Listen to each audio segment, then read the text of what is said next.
Hey y'all, what's up? Welcome to Voices Beyond the Pages. I'm your host, Audrey Shanice, and I'm an audiobook narrator. I got my start on TikTok where I share my journey into audiobook narration with all its ups and downs and everything in between. This podcast has been a long time coming. My dream finally realized, and I'm so excited to share it with y'all. Today is a solo episode because I want to start this off by giving y'all a behind the mic look at my story, why this podcast exists, and let you know what you can expect as we grow together. So, grab a drink and get comfy and let's dive into it. You're going to love it here.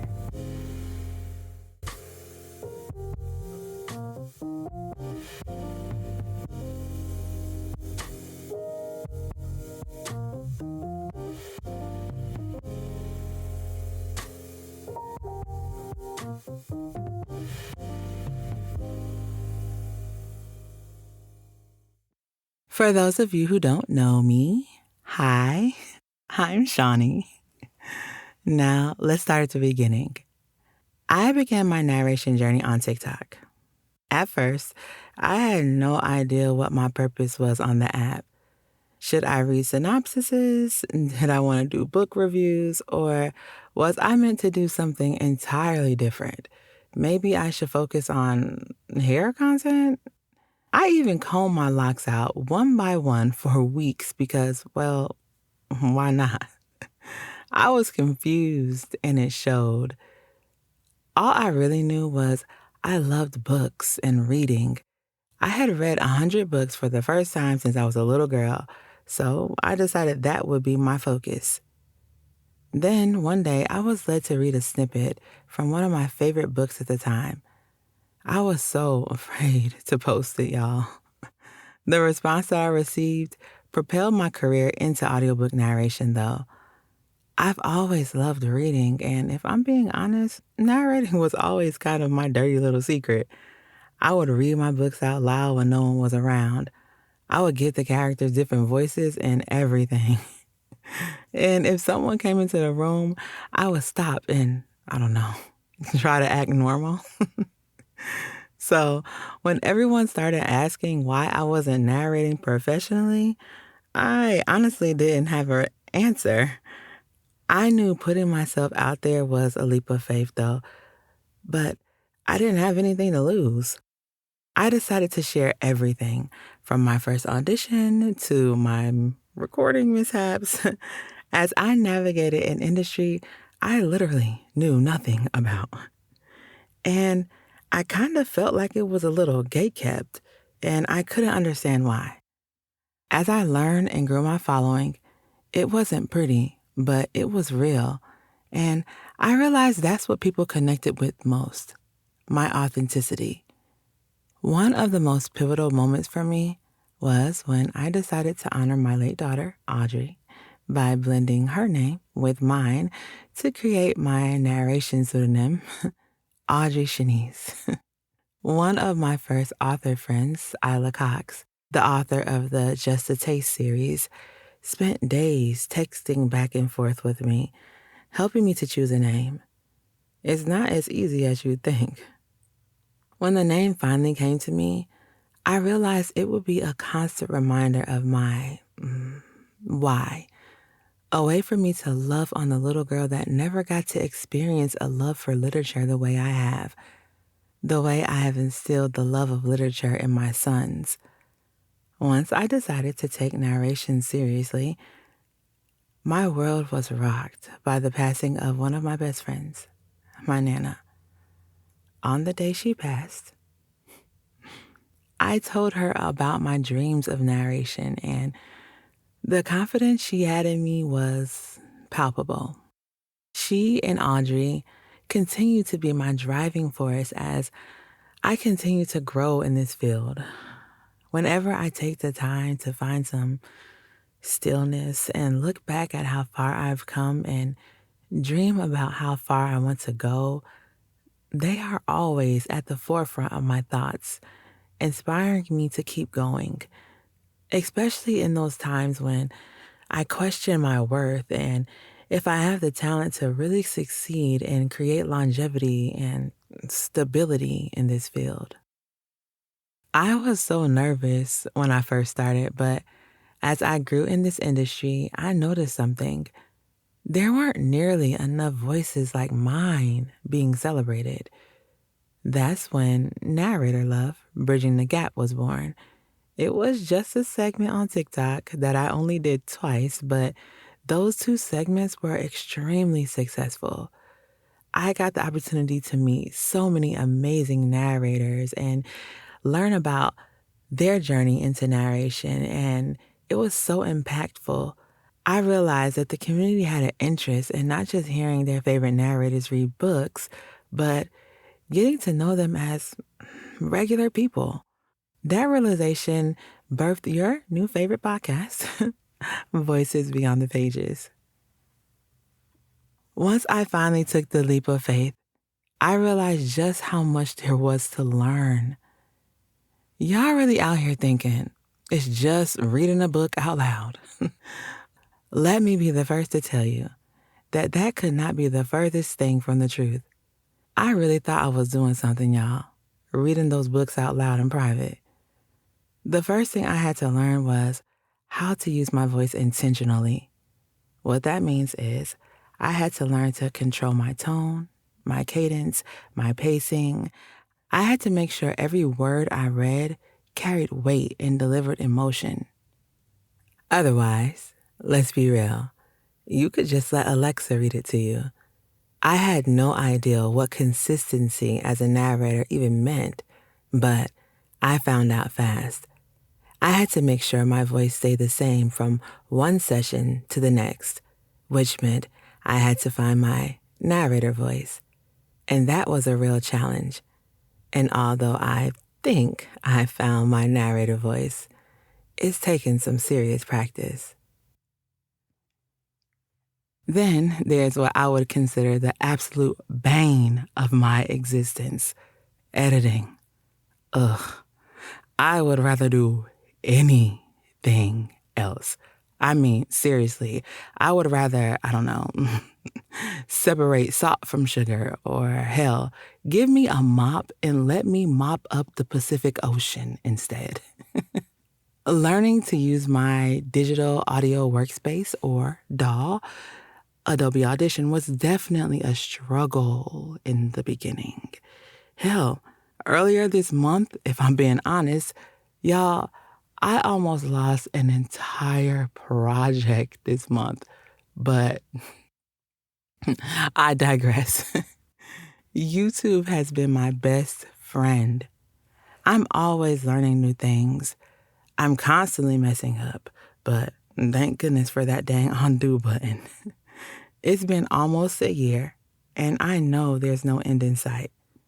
Next, a skill that I like to compare to double dutch is punch and roll recording.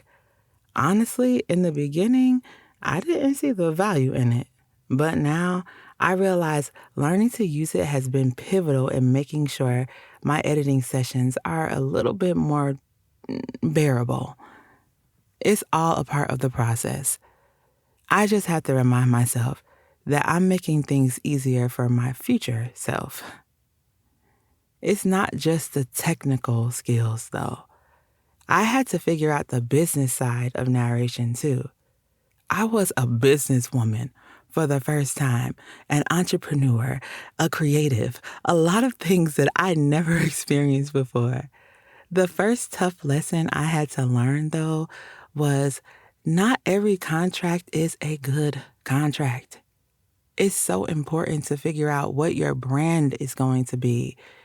I was so excited to sign my first contract that I didn't even consider the brand I was trying to build.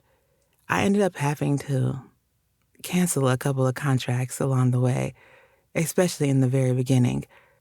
It really sucked, and I wish I had someone to tell me that figuring out who and what you want to represent is so important. I'm still learning how to price my work, how to read contracts, and I don't know if I will ever truly understand how royalties work. Then there's the social media piece, learning to use platforms like TikTok, and not just for fun, but as tools to elevate my career. I know so many narrators shy away from using social media, but the way it has helped me to elevate my career has made me a believer. It's crazy when I think about how much I've learned in such a short time. Through it all, though, the hardest part for sure has been balancing work life and personal life.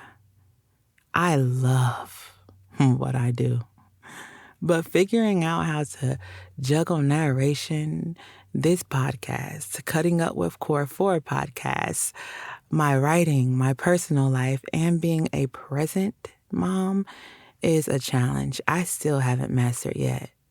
Sometimes I feel like no matter what I do, something will fall by the wayside.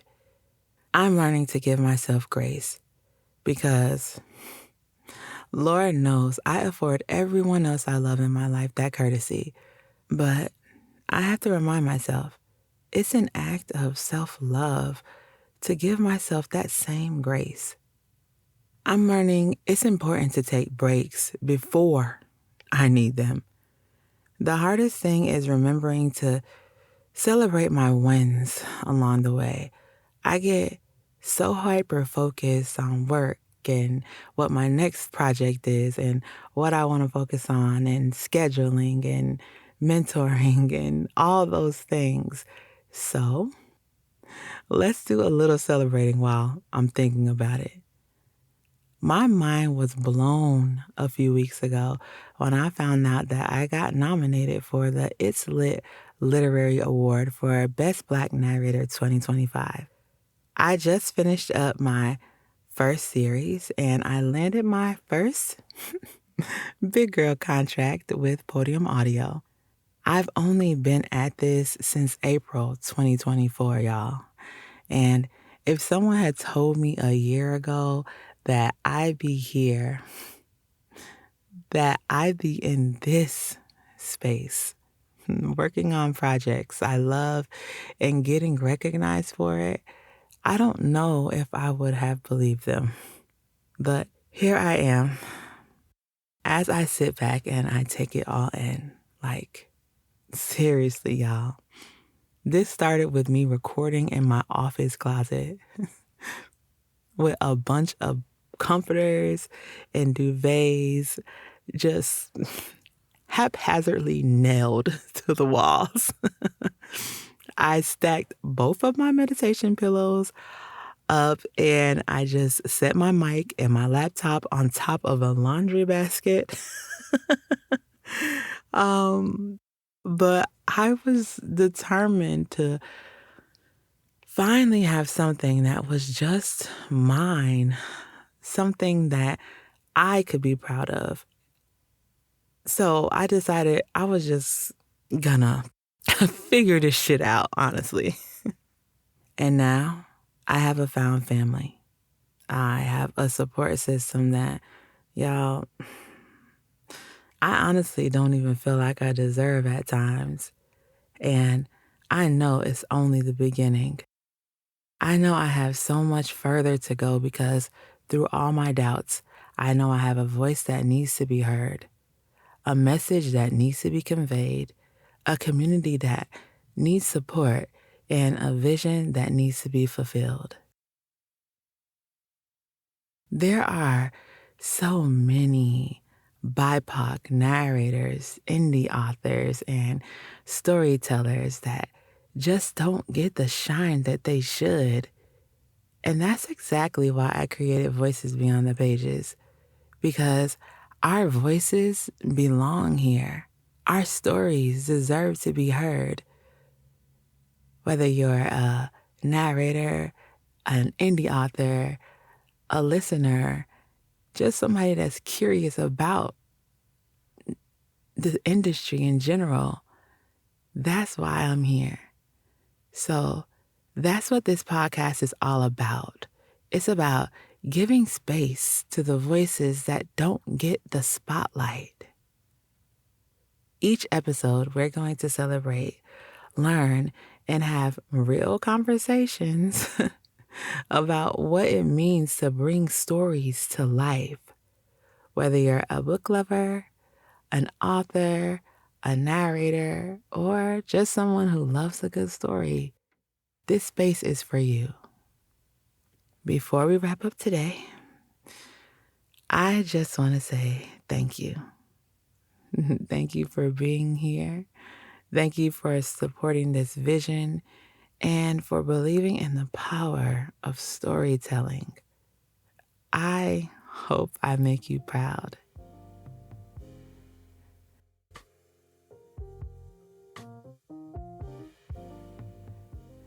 Next episode, we're kicking off That's My Genre with a guest who's making waves in the romance narration world. Trust me, you won't want to miss it. Until then, and grab a drink and get comfy, and let's keep bringing these voices beyond the pages. You're going to love it here.